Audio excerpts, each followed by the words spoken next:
जय गुरु सबको। आज हम दिल्ली के द्वारका में श्री मनोरंजन सुतारदार के घर पे हैं, जो श्री ठाकुर अनुकूल चंद्र जी के अग्रजू हैं, और हम उनसे जानेंगे कि श्री ठाकुर जी को जीवन में ग्रहण करके उनका क्या अनुभव हुआ है और कुछ खास अलौकिकता अगर है उनके साथ उसको हम साझा करेंगे। चलिए हम बात करते हैं श्री मनोरंजन सुतारदार जी के साथ। जय गुरु दादा। जय गुरु।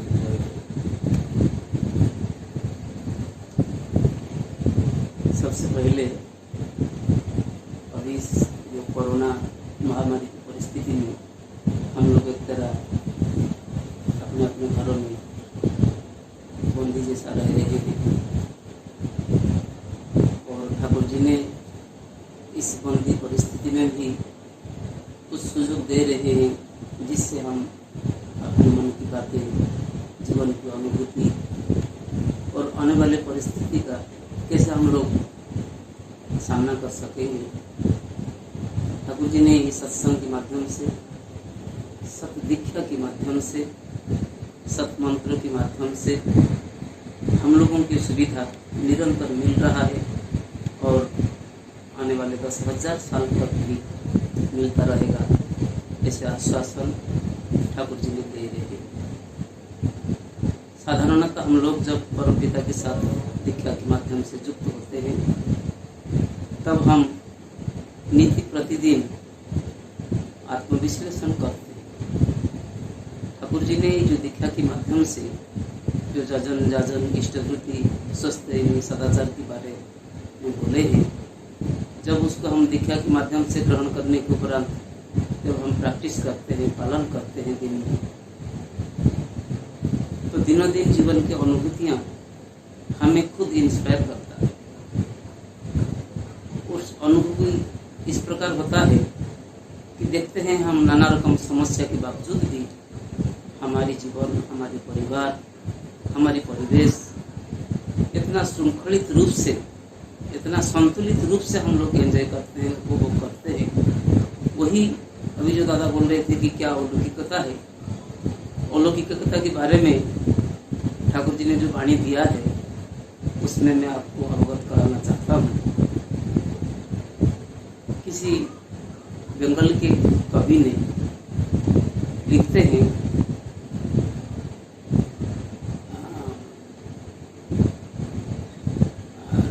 दुखेर माझे शांति रयेछे के बोलेछे हाय, जगत जुड़िया दुखीर समाहारे तारा की शांति पाए, शांति रयेछे अंतर माझे मनेर मणि कोठाय, जे जन पेয়েছে शांतिर संधान जार की अभाव खुचिया जाए। कवि इस प्रकार लिखते हैं कि हम लोगों की जो सोच है कि दुख की बाद सुख मिलेगा, अशांति की बाद शांति मिलेगा, ये लोग हम सोचते हैं। अगर ये बात सच होता तो आज जगत के सभी लोग दुखी हैं, तो दुख की बाद कभी शांति उनको मिल रहा है, ऐसे हम लोग देख नहीं पाते। उस कवि ने इस प्रकार लिखता है कि शांति रयेछे अंतर माझे। ये शांति जो है ये परमपिता के अवदान है, ये हम लोगों को जन्म से, विरासत से मिला है। लेकिन जब तक उसको हम आत्म अनुशीलन नहीं करते हैं तब तक हमें पता नहीं चलता है कि शांति क्या चीज है। उसी आधार पे ठाकुर जी बोलते हैं, सबार पक्षे साध्य जा नय सेइटी साध्य जतई हबे, अलौकिकता फुटबे ततई भर दुनियाय कीर्ति रहे। भेदेर भीतर अभेद देखे अभेद हते भेद, यमन मानुष ठीक जानिस तुई मूर्त महान भेद। ठाकुर जी कहते हैं ये जो शांति हम चाहते हैं, आनंद चाहते हैं, उन्नति चाहते हैं, ये सभी लोग चाहते हैं, लेकिन जब हम उसको प्राप्त नहीं करते हैं हम सोचते हैं शायद ये संभव नहीं। ठाकुर जी वही बोलते हैं, सबार पक्षे साध्य जा नय सेईटी साध्य जतई हबे। जो दुनिया के लोग आज अमीर से लेकर गरीब तक, विद्यार्थी से लेकर अध्यापक तक, नेता से जनता तक, सभी लोग सोचते हैं कि ये जो वास्तव जो सुख शांति उन्नति के बारे में हम लोग सोचते हैं, ये स्वाभाविक नहीं है, ये सबको प्राप्त नहीं होगा, सबके नसीब में नहीं है। ठाकुर जी यही दावा के साथ कहते हैं, भरोसा के साथ कहते हैं कि सभार पक्षे साध्य जानय सेईटी साध्य जतई हबे। अलौकिकता फुटबे ततोई भर दुनियाए कीर्ति रहे। जब असंभव हम लोगों के सामने संभव होता है, हम वही देखते हैं जो पहले मैं बताया कि ठाकुर जी को ग्रहण करके जब उनकी अनुशासित जीवन हम लोग पालन करते हैं, तब देखते हैं ये सुख शांति स्वाभाविक रूप से हमको मिलता है और मिल रहा है। हर परिस्थिति में उनकी दया हमें अभिनंदित करता है, हमारी मनों में एक मनोबल बढ़ाता है। और हम लोग कभी अनुभव नहीं कर पाते हैं कि दुख क्या है, अशांति क्या है, क्योंकि हम लोग परमपिता की जो अनुशासित जीवन को नित्य दिन पालन करते हैं, इसलिए हमारी जो लिविंग स्टाइल है वो हमेशा एक ही तरह है और उसी को हम सोचते हैं कि परम सुख है, जहाँ कहीं किसी के साथ हमारी विभेद नहीं है, किसी के साथ हमारी अनादर नहीं है, किसी के प्रति हम लोग एक शोषणात्मक भाव रखकर कुछ करना नहीं चाहते हैं। तो इससे ठाकुर जी बोलते हैं यही है एक विधि की नियम। इस नियम के अंतर्गत हम जब चलते हैं तो सुख शांति या जो भी हम लोगों को प्राप्त होता है, उससे औरों को देखते हुए लगता है कि हम लोग वास्तव में परम सुख शांति का अधिकारी है। बहुत सारे बातें ठाकुर जी ने बताए हैं, जब तक उसको हम पालन नहीं करते हैं तब तक उस बातों से वास्तव में जीवन परिवर्तन हो सकता है, ये हम अनुभव नहीं कर पाते। इसीलिए ठाकुर जी ने आज सभी को इसी सतमंत्र में दीक्षा ग्रहण करने के लिए ही बोलते हैं। हम जब एक पूर्वपल्ली ग्राम में रहते थे, आज से 42 साल पहले ही हमारी दीक्षा इस जुलाई महीना में हुआ था। तब हम दीक्षा के बारे में कुछ मालूम नहीं था, लेकिन एक जरूर इमोशनली भाव था। हम ईश्वर को स्वीकार करते थे, मानते थे कि ईश्वर के प्रति एक प्रेम था। लेकिन जब हम दीक्षा लिया तो दीक्षा में हम देखते हैं प्रेम दो प्रकार का है, एक इमोशनली प्रेम है और एक डिवोशनली प्रेम है। सिर्फ इमोशनली होकर हम जब चलते हैं, सिर्फ हमारी चलना संभव है, लेकिन जीवन में कोई खास परिवर्तन नहीं होता। जब हम डिवोशनल होकर चलते हैं तो देखते हैं एक परिवर्तन सा महसूस होता है, जीवन में उन्नति हुआ है।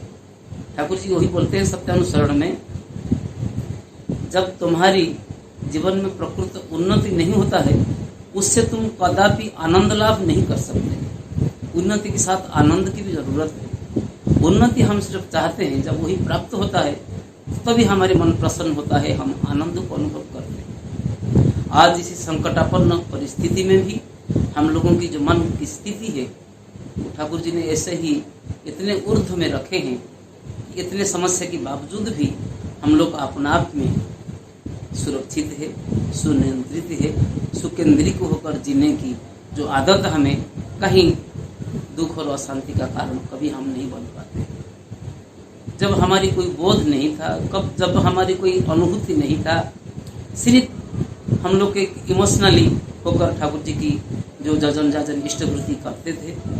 जब हम दीक्षा लिए थे उस समय हमारी कोई इनकम नहीं था, हम सिर्फ 2 पैसा इष्टवृत्ति करते थे। लेकिन उस समय पिताजी से पैसा चुरा के हम लोग 25 पैसा खर्च करके बीड़ी पी लेते थे दिन में। जब ठाकुर जी की दीक्षा लिया, ये 2-2 पैसा इष्टवृत्ति करने के बाद में देखा कि जो भी अवगुण था, जो भी बैड हैबिट्स था, उसको हम लोगों ने दूर करने में समर्थ हुआ।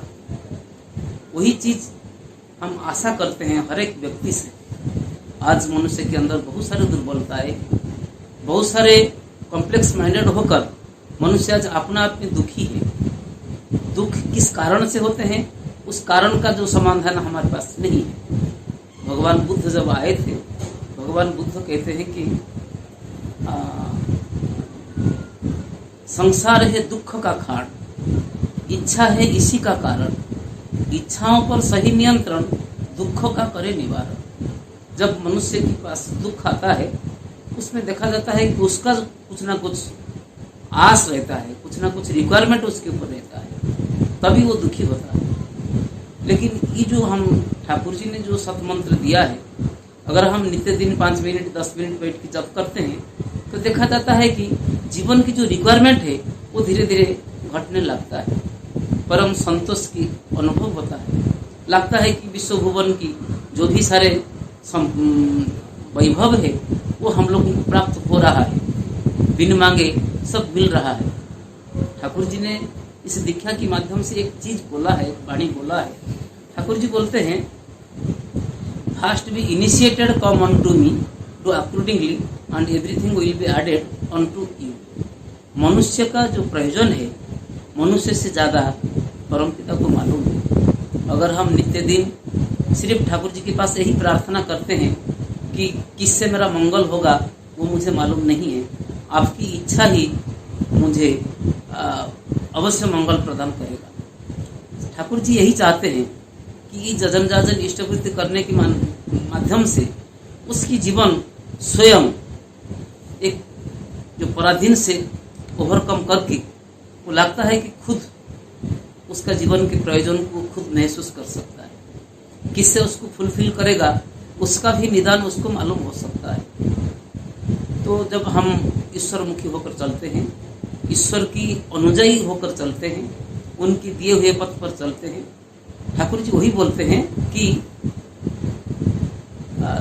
शासन वाक्य जा शब्द से ही तो अमार आशीर्वाद, अटूट चलने चलते पारी जाक छुटी जाक सब विवाद।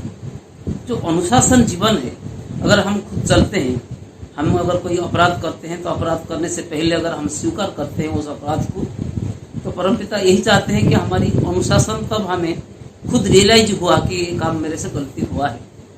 गलती के लिए किसी को बोलने से पहले अगर हम अपना गलती को स्वीकार करते हैं तो देखा जाता है कि धीरे धीरे हमारे जीवन में ये गलतियां कम होने लगता है।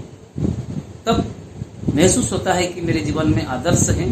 सत्यानुसरण में जो ठाकुर जी कहते हैं कि तुम यदि अन्याय करो तो परम पिता की हृदय में, उनकी प्राणों में व्यथा लगेगा। तो यही बात हम लोगों को हमेशा दिनचर्या में याद रखना चाहिए। सुबह से हम सत्यानुसरण घर में पाठ करना चाहिए। सत्यानुसरण में जो पंक्तियां हम पढ़ते हैं उससे अगर एक आधा बात को अगर हम अपने जीवन में पालन करते हैं तो धीरे धीरे देखते हैं जीवन में काफी सारे परिमार्जित हुआ है, जीवन एक संशोधित हुआ है। यही संशोधित जीवन में ही सुख शांति आनंद का आशा किया जा सकता है। ठाकुर जी बोलते हैं, समय किंतु रहे न बसे, चल छे केवल अविरल, जा करणीय एखुनी कर, भविष्य यदि चाह सुफल। अगर हम फ्यूचर में सुफल चाहते हैं, सु मतलब मंगल है, अगर जीवन में हम मंगल चाहते हैं तो अभी मुझे कुछ करना होगा। जो निष्पत्ति या जो निर्णय लेना होगा अभी लेना होगा। ये ठाकुर जी दीक्षा लेने में जब हम नाम ध्यान परायण होते हैं तब हमारी जो मेंटल स्टेटस वो इतना एक्टिव होने लगता है। वो जो डिसीजन खुद स्वयं लेता है, डिसीजन में कभी गो बिटवीन खुद नहीं करता है। डिसीजन को ठाकुर जी का आशीर्वाद समझकर उसको पालन करने के लिए चेष्टा करता है। वही है उनकी जो निर्देश है। अगर निर्देशों को हम जीवन में मुख्य तौर पे रखते हैं, इम्पोर्टेंस देते हैं और हर स्थिति में अगर हम उनके दिए हुए पथ पर चलते हैं तो देखा जाता है जीवन एक सुरक्षित होकर सुकेंद्रित की ओर चलता है। ठाकुर जी बोलते हैं, इष्ट भरण पितृपोषण परिस्थिति उन्नयन, ये ना करे जाई करिस अधोगतिते तोर चलन।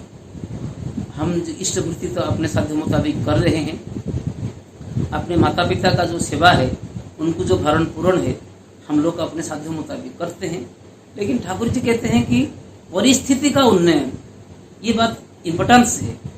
हर परिस्थिति में हम लोग सजाग होना चाहिए। हर परिस्थिति में हमको क्या करना होगा उसके बारे में मैं ठाकुर जी का वाणी पढ़ा था, उसको मैं उड़िया में ही बोलूँगा क्योंकि मैं उसको हिंदी ट्रांसलेट नहीं कर पाया है। बहुत पहले से ये वाणी मैंने पढ़ा था, वो बहुत प्रासंगिक है, तभी ये बात आपके सामने में रख रहा हूँ। ठाकुर जी बोलते हैं, केउठी केते बेले की कामरे किपरि भावरे कौन कौन करबाकु हेबो, बुझी बुझी शुणी शुणी करी करी ताको अभ्यासगत करी नियो जेउठी जेते टिके जहा कले काम हासिल हेबो सेठारे सेते टिके ताहा करणीय अधिक मात्रा रे काम बिगड़ी जाए कम मात्रा रे फल हुए नहीं तेणु मात्रा ज्ञानटा को अभ्यासगत करी नियो। इस बात से ठाकुर जी यही बोलते हैं कि कहाँ किस समय हमको क्या करना होगा। अभी जैसे कि कोरोना का सिचुएशन हर जगह है, इस महामारी की परिस्थिति में हम लोग कैसा करना चाहिए। ठाकुर जी जो परिस्थिति की बात कहा है उस परिस्थिति की बातों से मैं आपके सामने अवगत कराना चाहता हूँ। अभी हम लोग मास्क मुंह में लगाते हैं, डिस्टेंस मेंटेन करके चलते हैं, जो सोशल डिस्टेंस मेंटेन करके चलते हैं, लेकिन फिर भी ठाकुर जी की बातों से ये इनफ महसूस नहीं होता है। ठाकुर जी बोलते हैं एक हॉनरेबल डिस्टेंस मेंटेन करने के लिए। हम तो आज बीमारी से बचने के लिए ये सोशल डिस्टेंस मेंटेन करते हैं, लेकिन फैमिली में अगर हम हॉनरेबल डिस्टेंस मेंटेन करेंगे तभी हम आनंद को अनुभव करेंगे। ये ठाकुर जी की बातें हैं।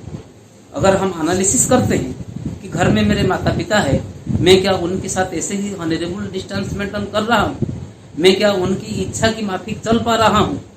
घर में उनकी बात, घर में पत्नी है, मैं क्या घर में पत्नी को क्या ऐसे ही एक रेस्पेक्टिंग बिहेव करता हूँ उनके साथ? मैं क्या कभी उनके साथ कठोर बात का प्रयोग करता हूँ कि नहीं? ये प्रश्न हमारे मन में आना चाहिए। वो सब नहीं है। आज हम सिर्फ एक भयभीति होकर, एक परिस्थिति का दास होकर सोशल डिस्टेंस मेंटेन कर रहे हैं। बहुत पहले ठाकुर जी ने आलोचना प्रसंग में लिखा है कि एक हॉनरेबल डिस्टेंस की जरूरत है, एक सम्मान योग्य दूरता हर एक के साथ चाहिए। जो सत्संगी है वो थोड़ा बहुत इसको अमल करते हैं। जो हॉनरेबल डिस्टेंस अगर हम मेंटेन करते हैं उसमें सोशल डिस्टेंस भी आ ही जाता है। जो ये व्याधिग्रस्त जीवन आज हम लोगों में है, तो ये व्याधि तभी होता है। ठाकुर जी बोलते हैं मनटी दृष्ट हले जानिस रोगेर आथाल हबी, ये सब तो एड़िए चालीले व्याधि के जय कर दी। ये जो विधि का जो नियम है उसको जब हम उल्लंघन करते हैं तभी हम व्याधिग्रस्त होते हैं। विभेद भाव जब हमारे मन में आता है तो हमारी मानसिक एक व्याधिग्रस्त होता है। हम सिर्फ व्याधि समझते हैं कि ये जो बुखार होने से या खांसी होने से या पेट में दर्द होने से या सिर में दर्द होने से ये बीमार है, लेकिन ठाकुर जी बोलते हैं कि बीमार जो है जब हमारी मन पोल्यूटेड होता है, जब हमारे जो मन में बहुत सारे बाधाएं आती है, जब हम मन को सुनियंत्रित नहीं कर पाते हैं, तब धीरे धीरे हमारी मन की जो व्याधि है वो बढ़ता है। क्रूरता, कठोरता, हिंसा, ये सब हमारे मन में आता है। ये भी एक डिजीज है। आज ये खांसी बुखार से जितना आदमी प्रभावित नहीं होता है, उससे ज़्यादा ये प्रभावित होता है कि मनुष्य के प्रति जो अश्रद्धा है, मनुष्य के प्रति जो अविश्वास है, मनुष्य के प्रति जो अनादरता है, मनुष्य के साथ जो मिसबिहेव है आज मनुष्य कर रहा है, मनुष्य को जो शोषण करने के उपाय मनुष्य में है, आज मनुष्य के साथ जो गोभी मनुष्य कर रहा है, ये भी सब एक डिजीज। इससे छुटकारा पाने के लिए हमको किसी हॉस्पिटल का माध्यम से होगा नहीं। इस सब से छुटकारा पाने के लिए हमको और किसी ट्रीटमेंट से नहीं हो सकता है। ये सब हमारी मेंटली ट्रीटमेंट की जरूरत है। जब हमारे मन को हम सुकेंद्रित नहीं करते हैं, मन को जब हम सही ढंग से तृप्त नहीं करते हैं, तब ये डिसैटिस्फाइड फील हम लोगों को होता है। इसीलिए ठाकुर जी बोलते हैं कि तुम तृप्त होकर तृप्ति दो दूसरों को। दूसरों को तृप्ति देने से पहले हमको 100% सेटिस्फाइड होना होगा, तृप्त होना होगा।